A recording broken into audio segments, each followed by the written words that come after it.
Welcome to Football Studies.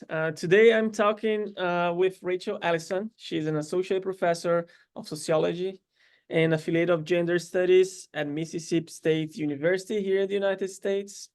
Like me, she's also a Southern here in the US. So Rachel, good morning. Thanks for joining me. Yeah, good morning. Thank you so much for having me. Amazing. Folks, Rachel, she's also the author of an important book for those that are interested in women's football and gender studies. The name of the book is Kicking Center, Gender and the Selling of Women's Professional Soccer. Here in this episode, we'll be probably interchangeably saying soccer and football. We're talking about the same thing. And the book was published in 2018 by Rutgers University Press. I will make sure to share the link in the comments so you can purchase the book. And of course, Rachel's contacts, Twitter, email will also be there. If you have further questions, feel free to reach out to her. So Rachel would like to start with the book. I would like to know more about the motivations behind writing such an important topic. I read the introduction of the book, and I've suddenly realized your passion about football, about soccer, and how much that influenced this book coming to life, right? So can you share a little bit about why you start writing that book, why you wrote that book? And also bring a little bit about your academic trajectory and your interest in football studies. Yes, of course. Well, if you've read the introduction, you probably know a little bit of the story of the book already and how it came to be. But the book began as my doctoral dissertation. And so I think my academic passion for studying women's football started for me in graduate school. But I didn't actually apply to graduate school to study football or sport at all. At the time, I was really passionate about the study of marriage and family. And that's, as an undergraduate, that's kind of what got me into sociology, and what I was really interested in was more of a family studies and a kind of a gender lens on families. And then, but I also had played football from a very young age. And I had happened to be growing up in the United States at this particular moment where there were a lot of really high profile things going on with the US women's national team. And so as a girl growing up, coming into my teenage years in the 90s, it was impossible not to be aware of women's soccer and what was happening, especially at the 96 Olympics in Atlanta, in the 99 Women's World Cup. And so I just had all these memories, not only of playing the sport and of really loving the sport as a player, but also being aware of kind of the larger culture around women's sport in the US. And so that was part of my background, but not necessarily part of my academic self until these kind of all came together in graduate school. And so I was living in Chicago, and I took the train every day to campus. And they had this box at the train station that would have a free city newspaper, and I would often take the newspaper and read it while I went to school. And in either late 2008, early 2009, I was reading this one day, and I read an article in this paper about how there was going to be a new fully professional women's soccer league starting in the US, and Chicago was going to be one of the teams in this new league. And I wasn't quite at the right age to have ever really watched or followed much of the first professional women's league that played in the very early 2000s. I would have been, for instance, too young to be driving my own car. So I didn't really know much about it. And so for me, this was like the first news I had really ever heard of a professional league for women. And I just was very curious about it. It was something that was accessible to me. I remember looking up the website of the Chicago team that first season and seeing that the season tickets were very affordable, even for a student. And so I started to go just as a fan and as somebody who liked the sport and was interested in finding fun new things to do. And that first season especially, I think, was a process of me like seeing what was going on the field, off the field, and becoming increasingly interested in combining what I was seeing with an academic perspective and with all the things that I was learning in my classes in sociology PhD program.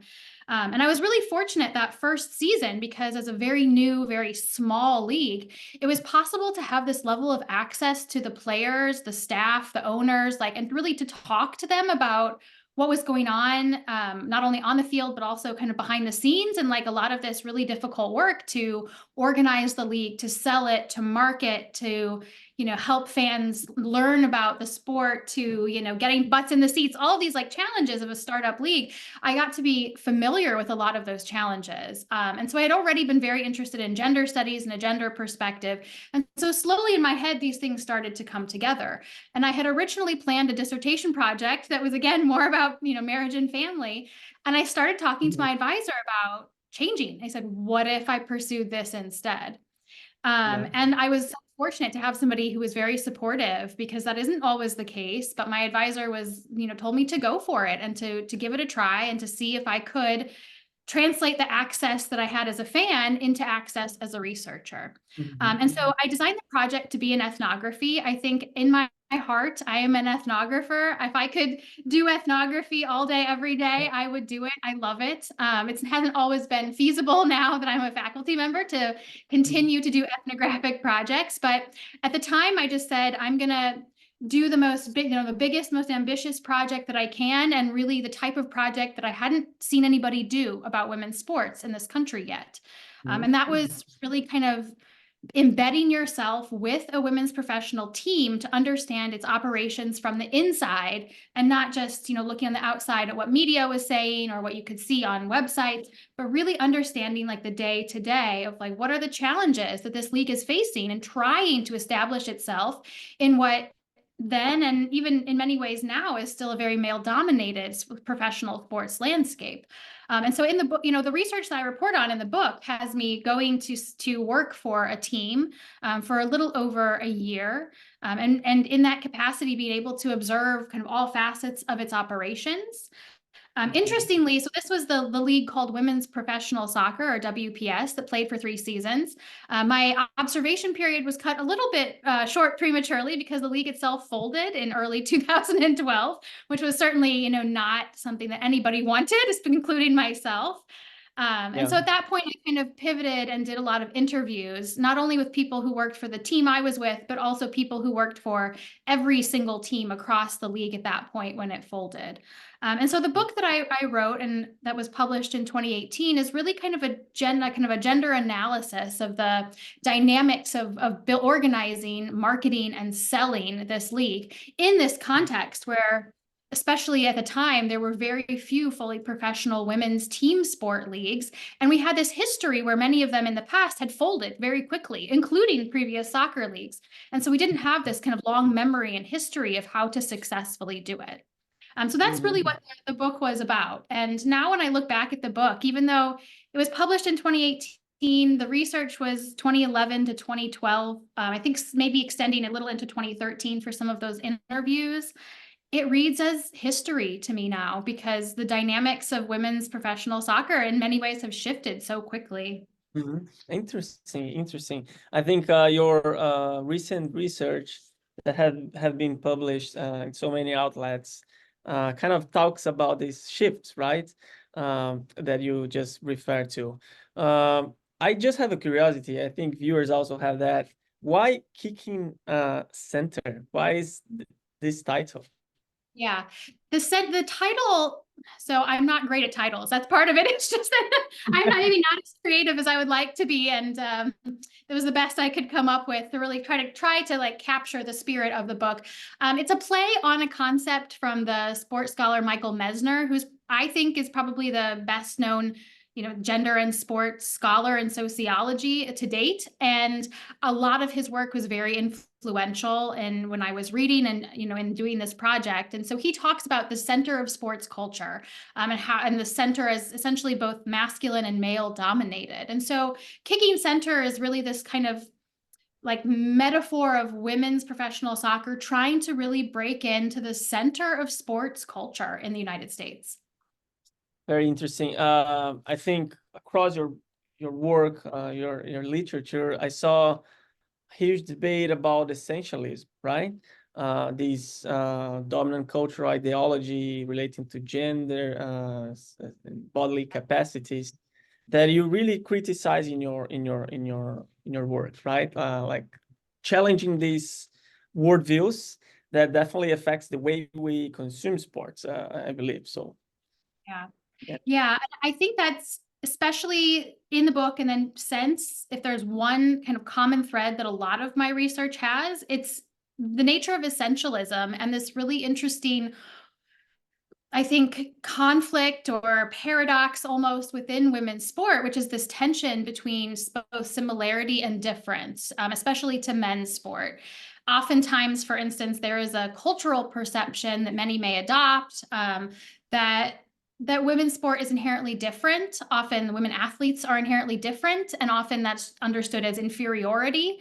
And so, if women are understood to be inferior athletes, often biologically, right, they're less capable than men, in a commercial sport context, that often translates to interpretations of women's sport as less exciting, less interesting, and ultimately less worthy of investment. And so a lot of what I've written about is how the ideology of gender essentialism, of difference and inferiority of women's sport, has worked to justify its second-class status in terms of resources and attention and visibility and value. But what's really interesting, I think, that you've probably picked up on in some of my most recent, work on fans and fan cultures in women's soccer, is that among fans, especially, difference, the perceived and kind of constructed difference of women's soccer from men's, is also what fans often really appreciate about the sport, and often what draws them and keeps them invested in women's soccer, even when they may, not be invested much in men's soccer at all. And here it's less about athletes' bodily capacities than it is ideas about kind of social or cultural gender difference, that women athletes, for instance, are much more concerned with fighting for equality in a variety of ways for themselves and other people. That's what women's soccer is about, is really not just athletic performance and talent, which it is, of course, but also battles off of the field that many fans really feel drawn to and a part of. That women's football is more inclusive in its fan cultures. It's more welcoming, for instance, to those who may not always feel welcome in other sports spaces. It's more diverse in many ways, at least in perception. And that women players are often more accessible to fans, right? They're more available to fans. And so a lot of these ideas about difference also draw people in. And so that's why it's kind of paradoxical that difference can be a source of value for women's soccer. At the same time, it also can be used in ways to marginalize women's soccer. Yeah, I was very surprised with your findings. So I think we should then talk a little bit about I think the ones that I have read that got my attention were first your mini ethnography in the World Cup 2019 in France. Yeah. Your also work with Stacey Pope. Stacey Pope, I also met her in one of Football Collective conference back in 2018 or 19 in Glasgow. And I don't remember if she was in Sheffield, but I don't know if you ever been to a Football Collective conference too. But I think you should, because your work is suitable for that. But so can you kind of share a little bit about your experience in the World Cup first in 2019? I saw in your work that you kind of discuss feminism and this new liberal post-feminism, because they really affect those discourses of progress, of empowerment, that in some way, as you said, tries to promote women's football, but at the same time, the fan base that is very politically active sometimes is missing an important point, right? That you say that is related to their own privileges, like their racial, the classes, and they're not seeing the big picture. So can you clarify those things? Let our viewers see the big picture, and where maybe these political activists are missing the point. Yeah, absolutely. I can certainly try. That's a lot. So after the book, a lot of my work has turned to women's soccer fans. I have collected interview data with US fans who attended the 2019 Women's World Cup, and actually just recently finished a round of follow-up interviews with many of those fans after the 2023 Women's World Cup. And so the research on fans continues, certainly. But I was also very fortunate to be able to travel to France in 2019 to attend the Women's World Cup. And as you mentioned, did a mini ethnography for the month of the tournament, where I spent time in as many different types of fan places as I could to observe fans, right? All the places that they congregated, from game day stadiums to FIFA fan experience areas to local bars that were airing viewings of the tournament to American Outlaws pregame parties and so on, to also kind of get a sense for what was happening within fan cultures, how fans were interacting with one another and so on. So both what I love about ethnography is it's equally about what people say, but also what they do, and kind of watching what people do when they get together, which is obviously a central part of what fans, what fandom is about, is kind of being with other people in a community. And so I've been really fortunate, as you mentioned, to also connect with Stacey Pope at Durham University, and she had been interviewing fans in England who also attended the 2019 Women's World Cup. And so we've also been able to do some collaborative work and really compare experiences of fandom in those contexts. And so that's also a type of collaboration that continues. And so the first, I think, question we really were interested in is how people become fans of women's soccer. So their kind of initial trajectories, what kind of sparks their interest, because a lot of the research on men's sport contexts suggests certain common pathways into sports fandom, usually that start in our families when we're children. But a lot of those pathways aren't as possible for women's sports fans, just because when they were children, often there were very few women's sport leagues to become fans of in the first place. It would not have been as common for older family members to bring people into fandom and so on. And so we're really interested in looking at some of those unique pathways into women's soccer fandom for the people that we spoke to. But what you're asking about is more the ethnographic part, is really watching fans. And what really struck me when I started doing ethnography, I always start not knowing what I'm looking at. I don't always have a clear set of questions in mind. I always add new questions as I go along. It's essentially like learning through being there, what is important and what is interesting and striking. And so I think one of the things that really stood out to me when I was doing the ethnography of the Women's World Cup was just about a lot of the kind of official narratives of the tournament, its importance, for instance, its meaning, that were disseminated by FIFA, by French soccer, by other entities, like organized soccer entities that were present at the Women's World Cup. Sorry, my cat apparently wants to join us today. Beautiful. Always. And I had attended a few games of the 2015 Women's World Cup, but I was only there for a week or two. And so I don't think that, I have a lot of similar recollections of seeing like the strength of a lot of these organized narratives. But I was able to be in Paris for a lot of the 2019 Women's World Cup. And that's where, for instance, they hosted the traveling exhibit from the FIFA museum dedicated to the women's game. That's where they had also a lot of other organized activities and promotions and displays and exhibits. And so I think I was really kind of almost at the center of a lot of these narratives in France in a way that I hadn't been in Canada in 2015. And so what I noticed is just that a lot of the narratives that FIFA was putting forward of the importance and meaning of this tournament centered around two themes. First, the empowerment of girls and women. And empowerment was understood both obviously happening through sport, through the example of seeing these talented women, and thus, in girls and women coming away from this experience with heightened feelings of excitement, energy, and a readiness to like tackle their own lives, right? Whether this was in their own sports participation or also in the workforce. So like there are all these really interesting commercials that played before every game that would show like girls who played soccer becoming women in lab coats. And it was like this very clear narrative that like the success of the tournament extended into like women's position in the professions and in science, which was very interesting to me as a scientist, right? So there was first like this idea of empowerment, but also second, this idea of progress in women's sport. And there were a lot of narratives that use chronologies to present this as like, here was women's soccer in the past, and here are all the ways that women's soccer was smaller, was less well-resourced. Here are all the ways that women's soccer struggled or faced challenges early on. And yet over time, look how far we have come. Here are like dates where barriers were broken. Here are new metrics to show the kind of continued growth and success of women's football.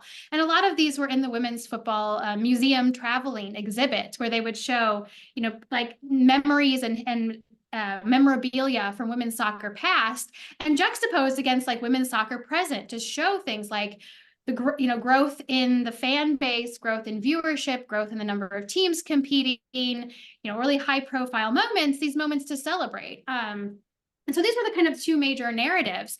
And I found that among fans, these narratives really had a very emotional pull. And, as somebody who was there, who watched a lot of this, that's certainly something I can experience myself sometimes, is like seeing the power of women's football, as one commercial proclaimed, right? Like there is an emotional resonance to a lot of those discourses of like the idea that women's soccer is progressing forward, is that we are moving towards essentially equality for women. That's a very like meaningful concept to me and many other people. But the downsides to like these promotional narratives are that they are highly neoliberal and kind of post-feminist, in the sense that they propose largely that gender inequality was in the past rather than in the present, that we should celebrate that we were there rather than focus on the work that we still have to do, and in the ways that they suggest that change happens when individual women make it happen rather than addressing social structural conditions that girls and women are in. And it's very interesting because, FIFA itself is promoting a lot of these narratives without direct acknowledgement that they were and continue to be part of the problem in the first place, right? So like these narratives of progress, look how far we've come. We were not doing so well before, but now we're doing so much better. It's like, well, you're part of the reason we weren't doing so well at the time, right? Like you are part of the reason. You have not organized a women's tournament for how many decades, right? Like at all. You have maintained the marginalized status of the Women's World Cup in so For many sure. different ways. And so that's really interesting to see. And I know I'll kind of stop there for a second. I know you had mentioned fans and kind of privilege, which I think is important too, but I'll pause. Yeah, I just wanna a follow-up question on your reflections upon emotion, because I saw in your research that women fans, they're very attached at the identity level with the women's players, right? Like they really see themselves in those players and look those players as role models. So do you think these enmeshed identities kind of make them be more emotional than they would be if it was not like discussing women's football, or if it was in another scenario? Do you think that increases these emotional aspects and of course make them less critical about the whole structure? Yes, I absolutely do. And I think that a lot of the fans that I've interviewed, and I can understand it because I can recognize a degree of that within myself as well, as someone who played the sport and watched the sport, from a young age, is that fans often tell me like, I see myself in these players, or I see myself as like these players. It's like they feel very personal connections, and they see the stories, that of the current generation of players as reflecting many of the same types of life experiences they themselves have had. And I think like the personal identity connections and the way that fosters like strong emotional attachment is particularly true for women who are probably middle-aged to older, because for them, they often have direct recollections of being very athletic or sporty at a young age, and maybe wanting more opportunities in sport that just weren't there, or wanting opportunities to see women in sport that just were not there. And so for them, this like historical context of the lack of women role models in earlier generations makes the current generation of players particularly meaningful, because this is what, these are the opportunities now that are available that they desperately wish had been available to them, that they also now are delighted often are available for their daughters, right? So it is very deeply personal for women, especially. Not that men can't identify with women players, they absolutely can, many of them do, but I think there's a level of kind of like personal investment in the context of gender inequality, and having lived through periods of inequality and like wanting things to be different and seeing difference as good for other people, but also like very personal to yourself, that really makes it very deeply emotional to watch women's soccer for a lot of fans. Yeah, no, and okay, lots of good thoughts from you. But I really want to hear from you these thoughts about gender equality. And I saw that most of your samples involved middle-class white women, very privileged. Yes. And but at the same time, it was clear for me that you really did a great work in your reflexivity, in your positionality in your work. You really acknowledged those issues. So can you tell us a little bit about those paradox that you found in your research related to gender equality? Yes, and privilege. Yeah. And I think, so you're right that most of the samples of fans that I have gathered are groups of people who are highly privileged. They're usually predominantly women, but they are predominantly white. They're very educated, class privileged people who are affluent, like certainly much more affluent than average American households. And to some small extent, I think that does reflect what the fan base is in women's soccer up until this point. I think that there is some evidence it has been certainly in the past disproportionately white and relatively affluent, in part because that is how women's soccer has marketed. They have sought out those groups of people. And so this is not an accident, right? This has been cultivated. One of the things I think we have started to see in women's soccer in the last 5 or 10 years or so is a diversified fan base, in part because that type of marketing pull specifically to like affluent suburban white audiences has changed a lot. There are ways that still exists, but I don't think that that's the only way that teams are marketing now. And I think that, as the fan base has grown in general, it's just we've gotten different groups of people. And so I think we've seen especially a lot of growing racial diversity in fan bases, and that's so exciting and really important for the growth and of the sport. And so I wouldn't say that the fan base is all entirely made up of very privileged people, but there are certainly a lot of them. And I think it's really important to reflect on the role that privilege plays and how fans are understanding the sport, and also, of course, myself as a researcher, how I study the sport and what that privilege means for what both how you study and what you find. And I'm very fortunate that a lot of my academic training has been, on the importance of reflexivity as a qualitative scholar. And that's something that I also try to impart to my students when I teach them in graduate methods, is that when we do this type of work, who we are is always important to consider and reflect on as we do the work itself. And so one of the things that I've found relative to the privilege of fans is, like, in general, I think sociology suggests, as do other social science and humanities disciplines, that privilege is often a blinder for us. That privilege gives us a unique perspective, but we're not often able to see the ways that it shapes our perspective. It's like, it makes it more difficult to understand, like how our life, our perspectives reflect privilege. Like, it's often invisible to people who have it. And I think that there is a degree to which privilege, especially white privilege and class privilege, and the combination of those, develop certain perspectives among fans, but blind them to alternative perspectives. And so I think, especially when we're looking at privileged white fans, I think that they are not often as aware of inequality issues they either intersect with gender inequality or operate in part apart from it. And so they're very sensitive to issues of like equal pay and fights for women's rights and women's resources.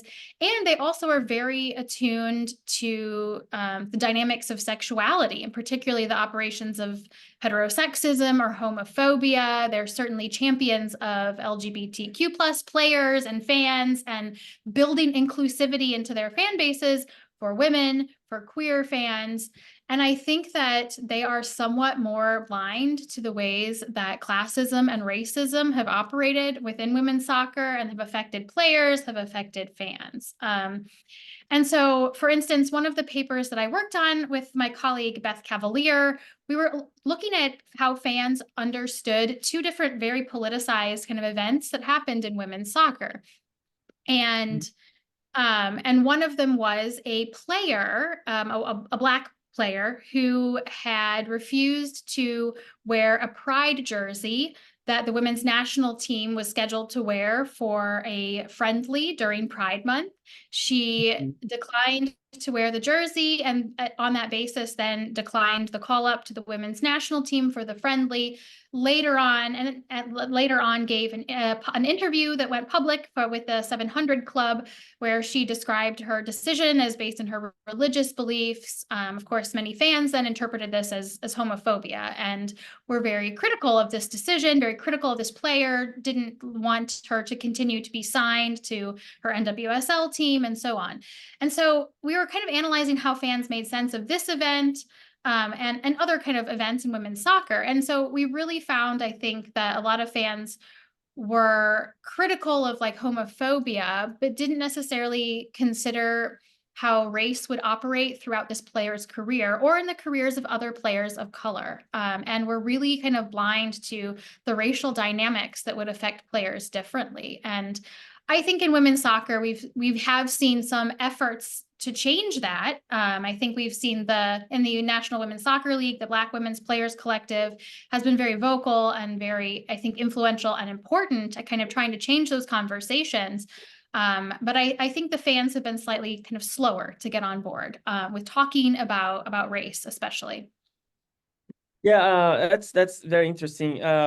You can correct if I'm wrong, but the main role models, the main symbols of the U.S. national team, the women's national team, were white, were were class privilege, right? And Historically, I don't know if absolutely. yeah, but like Megan Rapinoe and others, they kind of fight these gender equality from the perspective that you like kind of highlighted. That is their history, that right is their background, is the environment that they were always exposed, and forgetting the other scenarios that might be as influential as gender Yeah. equality. Absolutely. And I mean, absolutely, certainly historically, even until the recent present, the most kind of notable figures, the women on the national team who are most promoted and marketed, were certainly white players. I do think that is changing, and we've seen a growing number of women of color who are on the women's national team, which is awesome. But certainly I think that still is the landscape that many current players lived in and kind of lived through. Another really important example is in the last I don't know, 2 years or so, the National Women's Soccer League was investigated because of allegations of player harassment, abuse, sexual assault, mistreatment, exploitation, etc. And a lot of the formal reports that came out of those investigations documented not only things like sexual harassment or misconduct on the part of coaches or staff, but also many instances of racism and disparate treatment on the basis of race.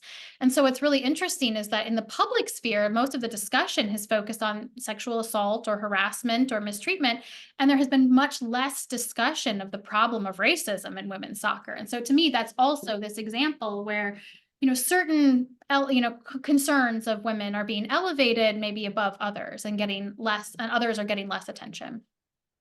Do you think think they don't discuss much about racism in women's football because that would conflict with this fight for gender equality, and or simply because, yeah, it doesn't sell or it shouldn't sell, Yeah. to not conflict with other Yeah, social fights. that's a great question. It's a little hard to answer. So I'm a little more, speculative, like why I think Yeah, yeah. case. I do think, especially in the last couple of years, it's like there was so much organized effort to put the question of equal pay forward and to make that the kind of the dominant concern that reached the public. And that was very strategic and very important because, I think getting the public on board to help fight that fight is one of the reasons that it ultimately was successful. But I think that required them to kind of put a lot of the eggs in one basket to put this particular issue forward without necessarily spending as much time or attention organizing around other issues. Yeah. Interesting.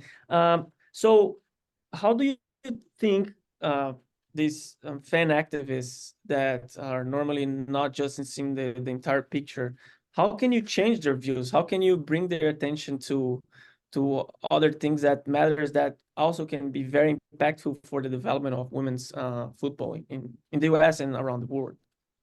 I think so. Yes. I mean, women's soccer fans in the United States are very politically engaged and very politically active and very informed. They read a lot. They're very on the news and current events. They're very active and on social media because women's sport is in general has like had to rely heavily on social media because they've been often shut out of mainstream media, certainly until recently. So fans themselves have been on very active in social media as a way to follow women's sports. They're very engaged, they're very plugged in, and they also are very deeply connected to women players, as we talked about earlier, and they listen to women players. And I think one way to kind of move change forward is really for players themselves to take the lead in terms of telling fans what they need from them. What are the important issues that they want and need fans to support? And I think the times when we've seen players speak out in interviews on social media about the things that they care about, fans are listening, and fans often then take up that mantle. And so I think a lot of it does need to come from players, but I say that, and that's also, I recognize that's kind of unfair, right? To say that like players themselves do all this stuff, because that's part of the difficulty, I think, for women athletes in this moment is that oftentimes for fans, like their political activism as players is highly valued among fans. Fans really love it and connect with them because they're activists in a lot of ways. But like oftentimes that is such an unfair burden to put onto women to be like, you have to play a professional sport and you have to do all this other stuff too. And so I say that like knowing that that doesn't always seem very fair. How deeply fans connect to women players. And so the times when women players have spoken out in media interviews or on social media about the issues and the causes that they really care about or the problems that they see that need to be addressed, fans listen and fans really take those causes to heart and like champion them. And so I think some of this will come from players really being vocal about what matters to them. And then I said, well, but I'm also like thinking like that's also really unfair to ask of women players because, as much as fans connect with women players, because many players themselves are very activist oriented and care about, about social equalities, it's often really unfair to say to women athletes they have to play professional sport and then do all of this other stuff too. Often Yeah. when that's not being directly compensated, and in general, like there's still many players earning, what's close to an unlivable wage playing professional sport, and so I'm mindful of like the burden I think that we often place on women. I think organized fan supporters groups too have a big role to play. Like these are often where a lot of initiatives from fans come from. And so those are going to play a really important role. Yeah. Yeah, no, perfect. I think one thing that I always intrigue me is, again, like we have been seeing this flag for gender equality, specifically in the US and the UK. Again, choose first world countries with a lot of structure in terms of access to football, right? Here in Yeah. the United States, I guess is the best country to play women's football in the world. I came from Brazil, and until 5 years ago, women's football clubs barely existed. We have a handful of teams, and with a decision from the CONMEBOL, the South American Confederation, in order to football clubs play the Libertadores, they also need to create their own women's football teams. So they're forcing universal accessibility, right, or the right to play at the professional level at these big clubs. At the same time, I saw the struggles of Jamaica in 2023 doing fundraising to play in the tournament. Or like if we go back to Colombia with Linda Caicedo, and I had an episode with Pete Watson from Leeds University. He was sharing how Linda, who is homosexual and who is a Black Colombian woman, challenge those stereotypes that are normally attached with footballers, right? I saw in your even in your introduction to your book a lot of how media market women's football around the bodies of women, right? So we've seen those big difference across the world, but at the same time, it tells us that gender equality, it's more an important thing, or it is deemed as more important in the US or in the UK, while other countries in the world are still struggling with the basics and far from reaching out that discussion of gender equality, right? So how important is to acknowledge those structural differences between different societies to the global development of women's football? Because normally we have these tendencies of, and I include myself in that, when we study Premier League or those big leagues, we tend to think they're the global pinnacle of that, and we use that as an example. But how do you see that? How do you see this more like broader social issues around women's football across the world, and what's your thoughts on that? Yeah, I'm so glad you brought that up. Like, thank you for raising that issue, because I think that is, as somebody who studies women's soccer, women's football, that is, I think, a critical perspective and a critical point, is the global women's game, and not just the parts of the women's game that happen to be the best resourced or the most visible or the most successful in the Women's World Cup. And, certainly that's something that I have been a part of, is the kind of elevation of US women's football, or women's football largely in kind of Western Europe and the United States and North America, compared to focusing on women's football in other parts of the world, where, as you mentioned, in many cases, I think the challenges that women are facing are far greater, just to have opportunities to play, to have opportunities that even are remotely professionalized, or to have the resources and support that they need to develop women's football programs, to the question now, that with this battle the US women fought over equal pay, is like, there are so many places where it's just pay at all, right? Like, not equal pay. It's just, there are so many other important questions when we care about gender equality in women's football, and that really does require the global perspective. I think a lot of the narrative that I kept coming away from this most recent 2023 Women's World Cup was that there were women's programs that were experiencing remarkable levels of success in the tournament, despite their federations and not because of their federations. And so I think one of the big takeaways is the uneven development of women's football across the globe, and just the need in a lot of other places, like, to tackle really important issues of equality. And as a researcher, it's also important within research, I think, for me, as somebody who studies women's football and who has done so largely in the US and in Western Europe, it's like, I think about the privileged position that puts me in within my field and my discipline, and how it is essentially incumbent upon me and other researchers who care about not just US women's football, but women's football in general, to also elevate the work and the voices of scholars in a lot of these contexts. It's not that they don't exist, they do exist, and they're doing this research. They are studying women's football and the challenges that they're facing. It's just that they themselves, also coming from often countries that are more marginal in academic spheres as well, they're also are not getting the same opportunities to make their research known on podcasts and Yeah. to get published the same in English language outlets. And so I think reflect a lot on what we can do as researchers to really also elevate the voices of scholars in other national contexts on women's football. Yeah, no, that's great. I think I have a question for you now. That's specifically about your paper called the World Cup of Empowerment and the Women's Ball Gender Discourse at the 2019 Women's World Cup Yeah. that you attended in France. You have said that, and I quote here for the viewers, but Hey. Google it because it's a great piece of work. You said a tournament where officially sanctioned discourse both recognize structural inequalities and public acknowledged culpability for them remains almost unthinkable. Can you tell us a little bit more about that? And I might follow up with another question.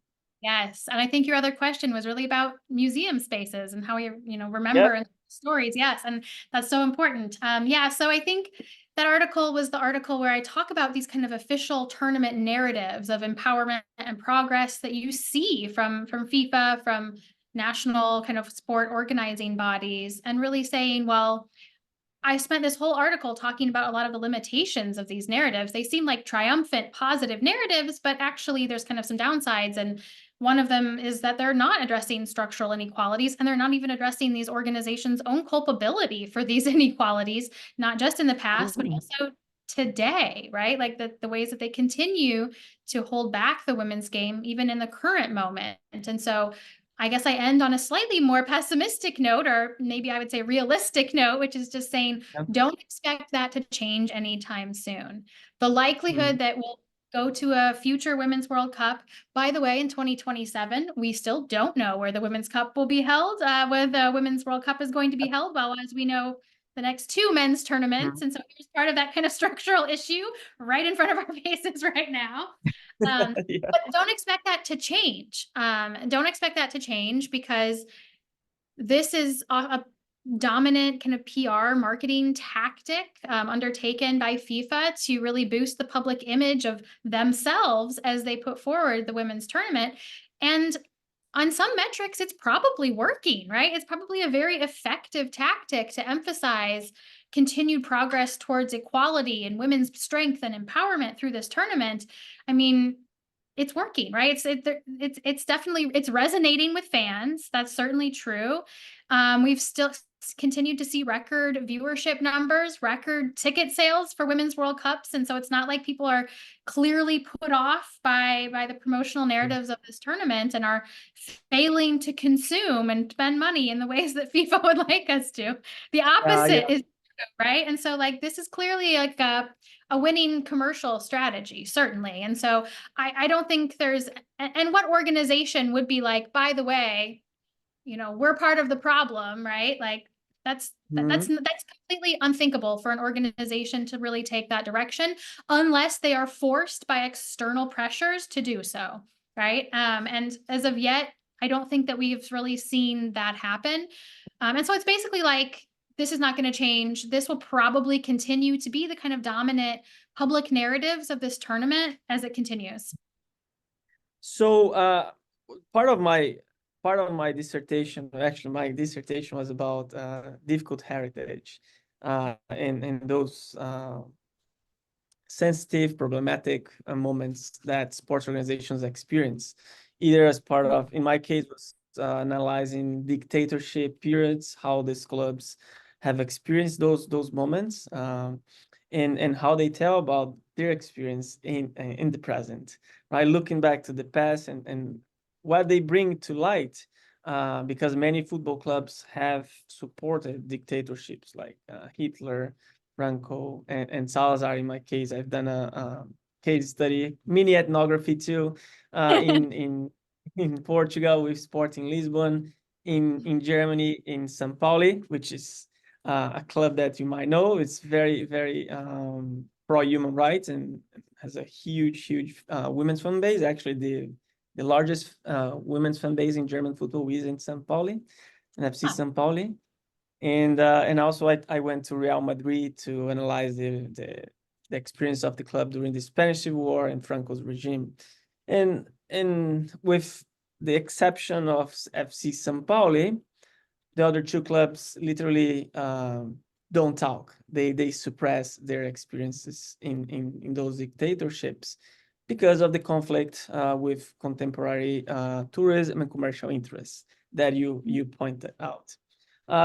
Then my question is, why acknowledging the past has become so important nowadays? What do you think is so important for women fans, those that are very political active, to challenge these official discourses and narratives that probably you saw in FIFA Museum, right, in 2019? So is this request for culpability, right, the declaration of culpability, a first step to really just to consider the past and focus in the present and the future? Yeah. Yeah. I mean, I think for fans, I think that they are somewhat divided. A lot of them really buy into the official narratives and take them on board. And so for some fans, it isn't that important to really first acknowledge responsibility for the past or even present. But for others, it is. Others, I think, are both maybe embrace a lot of these narratives, like some of the emotional pull of these narratives, while also remain very skeptical. I, in general, have not found high levels of trust or positive sentiment towards FIFA. So despite these narratives, fans often can see through them a lot, right? They see that FIFA themselves is not necessarily like the so-called good person in this narrative, like they are part of the problem, not necessarily like the solution to gender equality. And so I think for fans, it's important. And for me, it's important. I think ideally, yes, I think we would see a higher degree of accountability and just responsibility for levels of structural inequality that women have faced. And I do see that as the first step towards, I think, acknowledging the past and the truth of the past is really the only way you can move forward. And if we do want a better present and better future for the women's game, we have to start by calling it what it is and saying, this is what happened and this is who was responsible for these barriers. And here is how we're going to make sure that's not going to happen again. It's like we have to understand who we are and where we came from to know where we're going. But I don't expect that we'll see a lot of that very clearly. But do we have an opportunity then as scholars, like with your dissertation, to do that work, to kind of uncover that history and really write about accountability and to find creative ways to bring that work to the public and to connect with fan groups? I do think that's the case. Yeah, I think it's a very, very interesting work to be done in even in a comparative work, for instance, with FIFA Museum, which has its mobile kind of structures, but also with the National Football Museum in Manchester, with the FA Museum in England as well. And also with the National Football Museum in Brazil, we have a public museum there that talks about the history of football. And because also Brazil had the same ban, I think not 50-year ban, but a few decades, that literally made women's football not develop as it should, right? So I think critical heritage studies, which is the framework that I use, literally goes to the core of the matter, asking why and how these difficult pasts have not been addressed in the present. And exactly what you share, your reflections upon the need to talk about the past, was what I found out in Germany, in FC St. Pauli. And the main reason for that is that German society has experienced a new temporal regime in which the past has not been closed yet. So there are things to get in terms with the past that has not been addressed fully. So in order to move forward and prepare the future and live in the present, you need always to take into account what happened in the past. So I think Absolutely. maybe for women's football, that would be ideal, right? Even to be able to see all those blind spots that you have pointed out, that normally by only looking to one reality, we kind of automatically forget or are deviated from other realities of struggle. So I'm very open to that, so we can collaborate in the future. Yes. But I will give you like final thoughts. What do you see women's football research, scholarly work around the women's football? We know that the 2023 World Cup just finished. There is a book coming out by Adam Basil, and maybe you're collaborating with him. I'm writing a chapter for that book. So yes. Yes. I'm also writing one about the football tourism in women's football. Wonderful, wonderful. Has not been done yet, or if done, I don't know, but I think the way we're doing not. But what are your thoughts for like the future of women's football scholar work?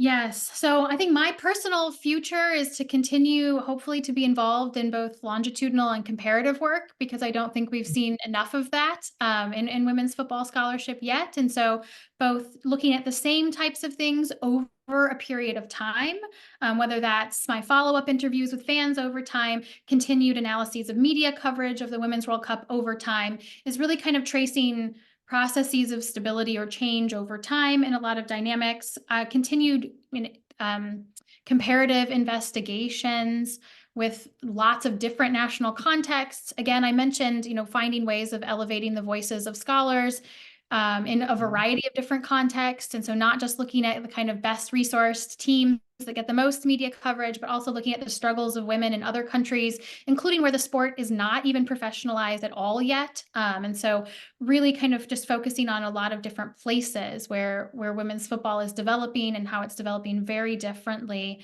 And I also, especially if you kind of move to a US perspective, which is where I'm at and doing research, I'm also, as we've seen women's football in the United States professionalize pretty rapidly in the last decade or so, and commercialize and mediatize, right? And essentially, as its profile has risen and leagues have grown, I'm also very curious to know what that has done for this semi-professional level of women's soccer. And so personally, I would love to also do a future study, whether that's interviews or ethnography, that really looks at what happens at semi-professional leagues that have always, so there are several semi-professional women's leagues in the US that have actually lasted for decades. And so what happens to these really long-standing leagues when the top level of women's soccer has changed so rapidly? And so kind of looking what happens at lower levels of the women's game. That's very, very fascinating and promising.